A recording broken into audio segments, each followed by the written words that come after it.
concentrated stock position in your accounts? Well, here to talk with me about that is CJ Miller from Sensible Money. CJ, welcome. Hey, Bob, thanks for having me. Pleasure, and it will be a pleasure to have you walk us through what a concentrated stock position is and how one might go about handling it if they have one.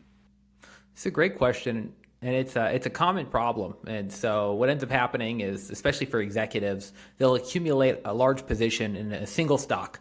And that can be okay as you accumulate. There's always a risk of having one individual holding. But then as it comes time to retire, there can be a host of issues with diversifying your portfolio and realigning it with your broader plan. And so three questions we always like clients to think about when they're approaching concentrated stock are, for starters, can your plan withstand that single stock risk? If you think about the history of the stock market, recency bias can set in. And maybe you have all of these embedded capital gains because your company's done really well over the last 10 or 15 years. But the reality is that might not continue. And there have been plenty of occasions where it hasn't. And so if you end up having 70 to 80% of your portfolio holdings in one individual position, well, you're taking on a lot of risk. And I always tell clients, capital gains tax is the only tax I like them to pay because it means they made more money on their investment. I'll never call a client when one of those individual positions is down 50% and say, well, guess what, client? This is a great time to sell the stock because you're going to realize a lot less in capital gains. Usually they're going to be pretty upset if they see a 50% decline in the stock. So sometimes it can make sense just to bite the tax bullet. But some other considerations are things like liquidity. So maybe it does make sense to delay the sale of that stock within your plan, but then you're going to be in a position where you need to know, well, maybe you need to start drawing down your portfolio and having instruments to generate liquidity. Even if it's a high dividend paying stock, it might not be a consistently, high paying dividend. And so you have to be careful and make sure that you have enough liquid assets. We see this a lot with real estate investors. They've been very successful. They come to us and say, well, now I want to stop working. And when you don't have that cash flow coming in and you have real estate or illiquid investments, sometimes you just don't have enough to actually live on, to consume as you start drawing down your portfolio. And so sometimes it's not as much about, default risk or single stock risk and more so about liquidity risk. And then the last component is your tax rate expectations. So the number one reason why people want to defer the sale of their concentrated positions is to save money on taxes. And in order to do that, well, you need to know, are you going to pay more in taxes or the same in taxes if you wait? And what we typically will see is clients that are in the 15% long-term capital gains bracket tend to stay that way. Even if they have low tax years, kind of when they retire before Social Security starts, there may be room to realize capital gains in the 0% rate, but then you're usually pairing it with strategies like Roth conversions and escalating your tax rate anyway. And so if you're going to pay 15% or 18.8% with the net investment income tax today, and you're going to pay that 2 or 3 years from now, well, are you really benefiting by waiting to sell it and taking on that single stock risk? So those are the three questions we typically want to address. And by answering those, it'll help you guide your decision as far as the best way to actually handle the stock within your portfolio. All right, so talk more about these approaches to manage the risk of having a concentrated stock position. There are a few approaches you want to be aware of. The first is the most simple, and that is you just wash your hands of it and sell it and pay the tax. And that can make sense. None of these solutions we're going to talk about are mutually exclusive. So even if you're going to realize 10 or 20% of the position and sell it just to get enough liquidity to live off of for the next few years, that at least is de-risking. And you can also think about it too, that not all shares of the stock are the same. So usually if you've accumulated a large position in one investment over a long period of time, usually it's because you're dollar cost averaging in or you're reinvesting dividends. And so if you do decide to sell it, there are tax efficient and tax inefficient ways to do it. And so one of the things that we look at is each individual lot and its stock basis. And sometimes you might even find that even if you have a large gain in total for the whole entire holding, you have lots with losses. And you can sell those lots first, realize the losses, get the liquidity out with no capital gain, attached to it, and then you can even offset some of the gains with those losses later on. So selling's not always a tax inefficient way to deal with it, but selling the whole thing might be. And so some people want to avoid that. And there are a few other options. So one is you can gift it away, and this is more of a legacy play. But if you want to gift it to family instead of writing, a check, you can gift that stock over time, and it shifts the capital gains from you to your family member, and they may be in a lower tax rate. Gifting to charity is another really popular option. And it's even more beneficial because when you gift stock to a charity, they're typically not going to pay the capital gains tax on it. And so you can almost wipe it out entirely. And so there are a few vehicles at which people like to give to charity. One of the most common that I like a lot is a donor advised fund. And so instead of writing a check to your favorite charity, you can gift the appreciated stock to a donor advised fund and then make a request of the fund to give to a specific cause. Or some charities just accept the individual stock position itself, and you can just transfer it to them, and then they'll write off the capital gains when they sell it. Now, in some cases, there are charitable trusts, which is almost enough of a topic for another video. But that's another option if you need some liquidity. You can gift to what's known as a charitable remainder trust and structure it so that, ultimately over time, that some of that income from that stock or that investment will flow through to you, but the rest will be left to charity. And so that can shift off some of the capital gains liability too. But no, that does create tax consequences for you as that income flows through to you. Another popular option are exchange funds. And these are lesser known products, but basically what an exchange fund is you take your legacy position that you have with a lot of capital gains and you say, well, I want diversity. Let's say it's Apple stock.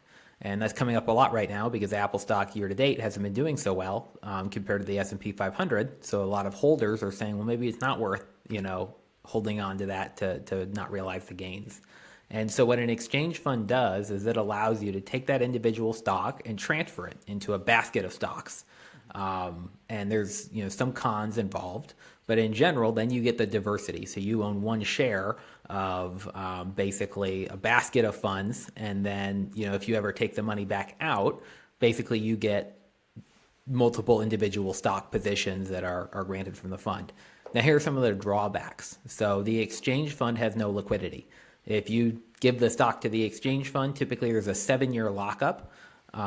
Fees aren't crazy, usually in the range of 50 basis points to 1% or 100 basis points. So it's not terribly expensive from a cost standpoint for the diversification, but it's not great for people that can't handle that 7-year lockup.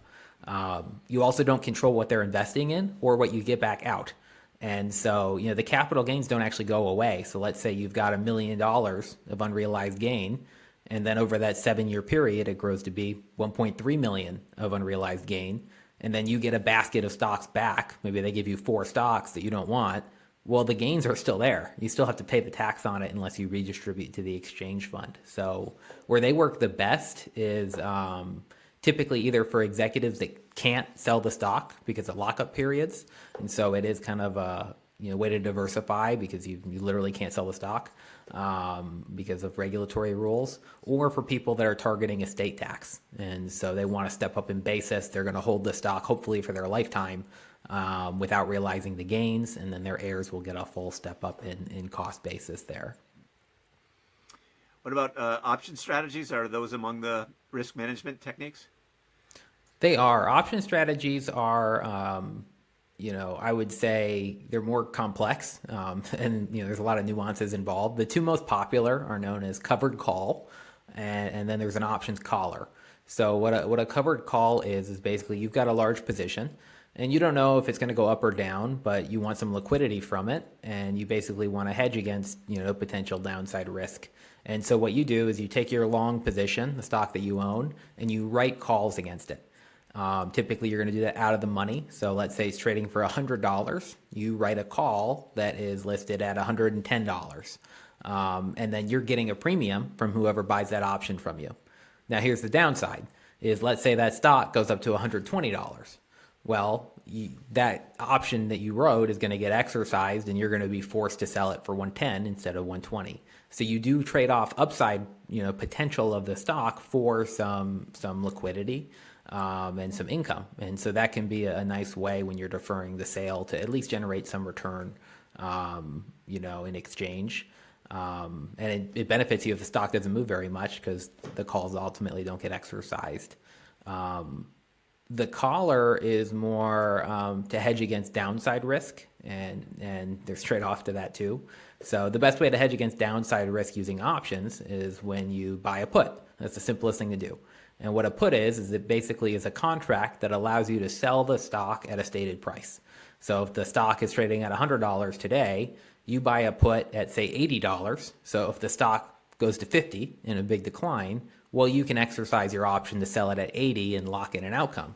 The downside with that is if you just buy puts, they're very expensive, especially if you're going to defer the sale of that stock for a really long period of time.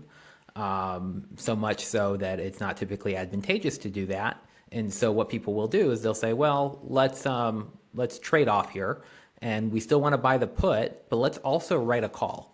And that's what creates the price collar. So, in that $100 scenario, maybe you buy a put for $90 or $80, but then you sell a call for $110 or $120. If the stock goes up high, it gets called away, just like the covered call strategy. But you're getting income from writing that call option to offset the cost of the put. There can be no cost collars where it doesn't cost you anything in premium. But there are some tax consequences of that as well that you have to be aware of. And so the strategies aren't for the faint of heart. They require a tremendous amount of maintenance, and they're certainly not for everybody. Yeah. Other considerations? The other considerations I think about are how the stock was acquired. And so if you are an executive at a company, you have to be aware of the tax implications of sale and other regulatory, reasons that you might be able to sell it. So for instance, that options collar strategy I mentioned, well, some companies, don't allow executives to hedge against their employer stock. You want to know if you are in that position, within your company's documents to be able to do that before you go out and do it. Otherwise, you could create some pretty big legal implications and consequences for yourself. But even other, let's say you're not a senior executive and you're not subject to those rules. Well, there are rules around stock options. And so if you acquired your shares of stock by exercising options, you might be limited on what you can sell right away. Incentive stock options are like that. You have to hold them for a certain period or else risk forfeiting the tax benefit of that. And even hedging against future options exercises can be more challenging than if you hold the stock long. The last kind of executive compensation that I think of is known as net unrealized appreciation. And really what that is let's say you buy your employer stock through a 401k plan, and then you have it. This could be anybody. It doesn't matter what position you're at in the company. Well, within a 401k, if you take that money out, it's taxed at ordinary income. So any gain in that stock is taxed at ordinary income. Well, if you leave the company, under many, many rules, again, probably worth another video on this, you can transfer your employer stock from the 401k to a taxable account and only pay tax on the cost basis, what you paid for the stock. And the intent there is that the gain from your employer stock is taxed at long-term capital gains rates, which are more favorable. And so NUA is something you want to consider if you have a 401k plan. You say, I'm going to retire. It's time to diversify, and you sell it all within the 401k. You don't get that benefit, so you can close that door for yourself. We mentioned risk management strategies, gifting to family, but there's also the possibility that you might gift those shares upon your death, and then in that case you have a different kind of risk management strategy. Yeah, that's exactly right. And the step up in basis is one of the most favorable tax tools in the tax code, in my opinion. It's one of the only ways where you can realize capital gains within your portfolio, still keep the stock, and ultimately, have that as tax-free gain outside of a retirement account. And the challenge with it is, well, you have to typically die, or your spouse has to die if you're in a community property state to get that step up in basis. And for clients to have a really large position in concentrated stock, you face another risk, which is estate tax. And it's a totally separate tax from any capital gains tax that you pay. It's scheduled to revert in 2026 back down to a level that'll affect far more people. There's not really a sign that the current rates will be extended. And so there are ways to take advantage of today's estate tax rates today. If you think you'll be subject to it later, you can gift your stock or any of your assets to like an irrevocable trust, for instance. And then it grows outside of your estate. And, at the end of the day, when you pass away, that's going to transfer to your heirs free of estate tax. And you'll use up the exemption today. Well, the challenge is that if you do that, well, you also eliminate your ability, typically, to get a step up in basis upon death. And so you have to kind of weigh your options and really think of a calculated way to balance because, yeah, it'd be great to pay 0% on the capital gains, but if you're paying 40% on estate tax for a large portion of it, maybe it's better that your estate pays the capital gains tax and ultimately you just save on the 40% from estate tax. So those are all the kinds of balancing decisions that you have to think about. And frankly, they're so complex, you need a holistic and broader plan to really approach them with any accuracy or knowing that you're making the right considerations. All right. Well, hopefully I have a basic question, CJ. Just when I think about concentrated stock positions and I think about portfolio construction and what's prudent, typically people say, oh, don't put more than 5% of your assets in X or Y or Z. Someone who has a concentrated stock position of 50% or even greater needs to think carefully about the risk that, and you mentioned this earlier, but the risk that they're bearing in terms of standard deviation, perhaps, by having that kind of concentrated stock position. And is that what you're hoping for ultimately, is to get someone down to a 5% level? Yeah, that's a target that we like to see, but it does depend on the plan parameters. So we've got some clients that have a higher risk capacity. That's the term we use. And what that means is that, they don't need to live off that portion of their portfolio. And so depending on your spending, your withdrawal rate, and your other sources of income, you could potentially take way more risk than that 5%. It doesn't mean it's going to be the optimal outcome. That depends on the performance. It's part of the risk that you take. But in general, typically if I see a client with 25 to 30 or 40% in an individual holding, we look at the plan and say that's just a little bit too much risk, and you can keep it, but you want to understand what's at stake. If deferring capital gains for a few years is really why you want to hold it, well, typically it's not going to be worth the risk you take, to your broader plan when you do that. But it is definitely a case by case analysis. Yeah. So we covered a lot of ground, CJ. Anything that just bears reemphasizing? No, I think that's it. Thanks, Bob. All right, CJ. As always, it's a pleasure to have you share your knowledge and wisdom with us, and thank you for returning to the fold here. Great to have you back.